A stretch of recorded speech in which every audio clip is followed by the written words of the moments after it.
No Kanada, sehän on kuitenkin maailman paras jääkiekkomaa ja Kanada pystyisi laittamaan joka turnaukseen 2 tai 3 joukkuetta ja jokainen joukkue pystyisi taistelemaan ihan tasavertaisesti mestaruudesta. Että jotenkin tuntuu, että Kanada on ollut aina vaikea voittaa. Että jos muistaa esimerkiksi World Cup-finaalia 2003, niin se oli lähellä, mutta sitten kuitenkin kyllä se Kanada kuitenkin löysi sen oman tiensä voittaa. Että on kyllä kova arvostus Kanadaa kohtaan ja aina kun Kanada voittaa, niin se on aika monen sulka hattuun kyllä.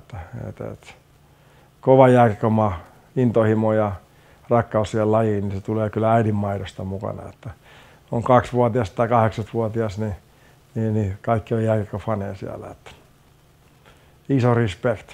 Tietysti mulla oli hieno, että mä aloitin mun NHL-urani Winnipegissä, että kyllä kanadalaiset on niin aidosti, niin intohimoisia ja se rakkausta laji kohtaan aivan mieletön. Ja tietysti se oli hienoa, että sä pääsit itse niin kokemaan se aika läheltä ja se tapa, millä ne ellistä munkin uraa siellä mukana, niin se oli kyllä semmoista, mikä ei unohdu ihan hevillä. Että hieno kansa ja muutenkin hieno jääkiekkomaa.